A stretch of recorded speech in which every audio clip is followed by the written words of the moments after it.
America Iran ଓ ଇସ୍ରାଏଲର ଯୁଦ୍ଧକୁ ନେଇ ବିଭିନ୍ନ ସମୟରେ ଭିନ୍ନ ଭିନ୍ନ ଖବର ସାମ୍ନାକୁ ଆସୁଛି। ପ୍ରତ୍ୟେକ ଦିନ ବଡ଼ ବଡ଼ ମିସାଇଲ ମାଡ଼ର ଖବର ଆସୁଛି। ହେଲେ ଏସବୁ ଭିତରେ ଆପଣମାନେ ଜାଣନ୍ତି କି ଯେ ଇରାନର ସୁପ୍ରିମ ଲିଡର ଅୟତୁଲ୍ଲା ଖେମନିଙ୍କୁ ହତ୍ୟା କରିବା ପାଇଁ ମହାକାଶରୁ ଅସ୍ତ୍ର ଆଣିଥିଲା ଇସ୍ରାଏଲ। ମହାକାଶରୁ ଏହି ମିସାଇଲକୁ ଉତ୍କ୍ଷେପଣ କରାଯାଇଥିଲା, ଯାହା ଅୟତୁଲ୍ଲା ଖେମନେଇଙ୍କ ଜୀବନ ନେଇଥିଲା। କେମିତି ଅୟତୁଲ୍ଲା ଖେମନି ରହୁଥିବା କୋଠାକୁ ଟାର୍ଗେଟ କରିଥିଲା ଇସ୍ରାଏଲ, ସେ ନେଇ ଅନେକ ରିପୋର୍ଟ ରହିଛି। ହେଲେ ଏଥିପାଇଁ ଯେ ମହାକାଶ ଅସ୍ତ୍ରକୁ ପ୍ରୟୋଗ କରାଯାଇଥିଲା ସେ କଥା ବୋଧେ ଖୁବ କମ ଲୋକଙ୍କୁ ଜଣା। ଇଏ ଏମିତି ଏକ ମିସାଇଲ ଥିଲା ଯାହା ମହାକାଶରୁ ଉତ୍କ୍ଷେପଣ କରାଯାଇଥିଲା ଓ ବିଧ୍ୱଂସର ଲୀଳାକୁ କେଇ ସେକେଣ୍ଡ ଭିତରେ ରଚିଥିଲା। नमस्कार, न्यूज रूम को स्वागत करुछि मु अभिन्न आशुतोष। दर्शक बंधु, अमेरिका इस्राएल और ईरान रो युद्ध रे ईरान रो सुप्रीम लीडर अयतुल्ला खेमनी मृत्यु हो सारी। अयतुल्ला खेमनी मृत्यु को नहीं विभिन्न रिपोर्ट यार भितर सामना को आसी। हेले आज आम आपण को एभली एक रिपोर्ट विषय अवगत करूँ जहाँ हुए तो आपण माने शुणी नथिबे बा जानि नथिबे।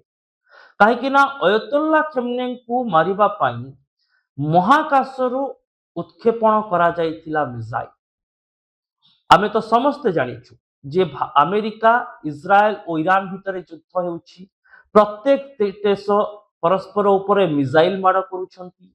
किए बैलिस्टिक मिसाइल को उत्क्षेपण करूछि, किए एयरफोर्स जरिया रे निजर अन्यान्य मिसाइल को व्यवहार करी टार्गेट पॉइंट रे पहुंचुछि। किंतु अयतुल्ला खेमनी जे ईरान रो सुप्रीम लीडर थिले बा सर्वोच्च नेता थिले, तांकू मारिबाकू महाकाशरू अस्त्र प्रयोग करिबा पई बाध्य होइतिला इस्राएल।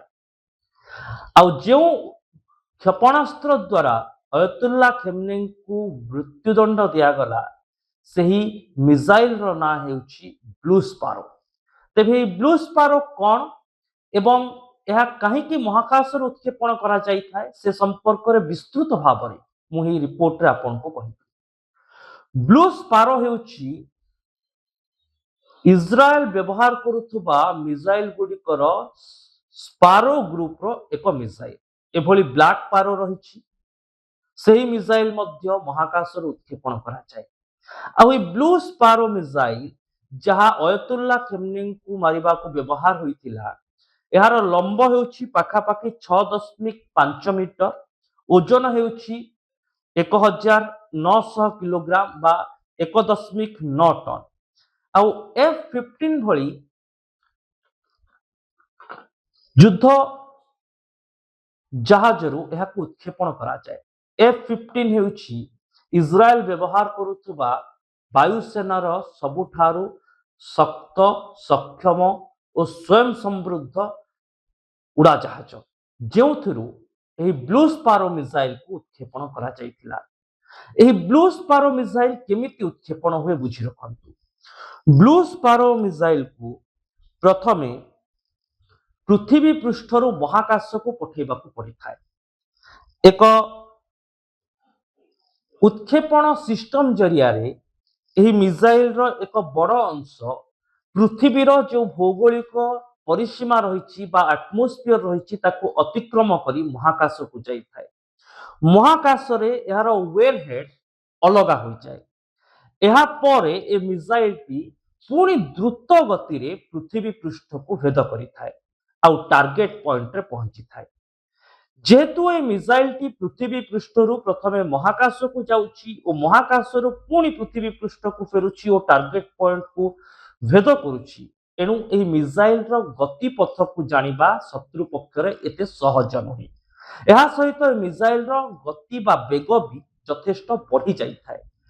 जेमिति कि अयतुल्ला खेमनी रहुतबा बासभवन को टार्गेट कला बेलकू ईरान किछि जानि परिला नाही। केउठू केते बेगरे मिसाइल आसुछि से नै कोनोसी सतर्क सूचना ईरान रो मिसाइल सिस्टम ठाब करि परिला नाही। कहीं ना ए मिसाइल पृथ्वी महाकाश को जीवा परे आउ एक पाथ रे पुणी पृथ्वी पृष्ठ को एंट्री करितिला आ अयतुल्ला खेमनी रहुतबा अंचल को टार्गेट करितिला। पोस्टर स्ट्रीट जो अयतुल्ला खेमनेई से दिन विभिन्न बड़ बड़ नेता मानक युद्ध विषय आलोचना करुले। तेबे यह मिसाइल आक्रमण करने इज्राएल केवल युद्ध समय सीमा भितर जे निजर एजेंडा बा रोडमैप तैयारी करिथिला ताहा नहीं। अयतुल्ला खेमनेईଙ୍କ उपरे ଏହି ମହାକାଶରୁ ମିସାଇଲ ମାଡ଼ କରିବା ପାଇଁ ଦଶନ୍ଧି ଧରି ଗୁଇନ୍ଦା ଇନପୁଟ ସବୁକୁ ସଂଗ୍ରହ କରିଥିଲା ଇସ୍ରାଏଲ। କାହିଁକି ନା ଇସ୍ରାଏଲ ଓ ଇରାନ ଭିତରେ ଯେଉଁ ତିକ୍ତତା ରହିଛି ବର୍ତ୍ତମାନ ଯାହା ଯୁଦ୍ଧର ରୂପ ନେଇ ସାରିଛି ଏ ତିକ୍ତତା କୌଣସି ନୂଆ କଥା ନୁହେଁ। ବର୍ଷ ବର୍ଷ ଧରି ସାମରିକ କାର୍ଯ୍ୟକଳାପ ଓ ଭୌଗୋଳିକ ସୀମା ସରତକୁ ନେଇ ଇରାନ ଓ ଇସ୍ରାଏଲ ଭିତରେ ଦୁଇ ମତ ରହିଛି। ଏହି ଦୁଇ ଦେଶ ଭିତରେ ତିକ୍ତତା ରହିଛି। ଏଣୁ ଇରାନର ଯେ ରାଷ୍ଟ୍ରମୁଖ୍ୟ ଥିଲେ 86 ବର୍ଷ ଅୟତୁଲ୍ଲା ଖେମନେଇ ତାଙ୍କ ସମ୍ପର୍କରେ ତମାମ ଗୁଇନ୍ଦା ଇନପୁଟକୁ ପ୍ରାୟ ଦଶନ୍ଧିରୁ ଏକ ଅଧିକ ସମୟ ଧରି ସଂଗ୍ରହ କରିଥିଲା ଇସ୍ରାଏଲ। ଆଉ ଇସ୍ରାଏଲ ଏହି ଗୁଇନ୍ଦା ଇନପୁଟକୁ ଆଧାର କରି ଖେମନେଇଙ୍କର ଯିବା ଆସିବା କରିବାରୁ ଖେମନେଇ କେତେବେଳେ ବାହାରକୁ ବାହାରି ଥାନ୍ତି, से कौन करती, जो अधिकारी मानक सह केतेबेले बैठक करती तार पूरा तथ्य इज्राएल निज पाखरे रखिथिला। आ जेतेबेले युद्धर समय आसिला सेतेबेले महाकाशरू मिसाइल प्रयोग करी अयतुल्ला खेमनेई को निपात करदेला इज्राएल। यह आक्रमण एते सहज मध्य नथिला। इज्राएल जो बालिस्टिक मिसाइल रो प्रयोग अयतुल्ला खेमनेई को निपात करबा को करिथिला ए मिसाइल को पृथ्वी पृष्ठरू गोटे निर्दिष्ट पथ दे महाकाश को उत्क्षेपण करबा एते सहज नुहे। एथिपाई एक स्वतंत्र उत्क्षेपण सिस्टम व्यवहार करा जाय थाए जहाकू निजर देशीय ज्ञान कौशल द्वारा तैयारी करिछि इस्राएल। आ जेहेतु इस्राएल मिसाइल क्षेत्र में स्वयं समृद्ध तेणु एभली मिसाइल को महाकाश को पठाई पुणी महाकाश पृथ्वी पृष्ठ को फेरे आनी अयतुल्ला खेमनेई को टार्गेट करबा इस्राएल पई बड़ कथा नथिला। हेले एही मिसाइल को प्रस्तुत करबा थिला इस्राएल पई एक बड़ चैलेंज। पाखापाखी 5 ରୁ 7 वर्ष धरी यहाकू विभिन्न स्थान में परीक्षण करथिला इस्राएल। आउ जहा अंतर्जातीय रिपोर्ट कहूची एही महाकाशीय मिसाइल को व्यवहार करबा पई पाखापाखी 15 वर्षरू अधिक समय तले निजर अभ्यास एवं कसरत आरंभ करथिले इस्राएल सरकार। आउ अयतुल्ला खेमनेई निपात सहित एही मिसाइल रो बड़ व्यवहार करिछि इस्राएल।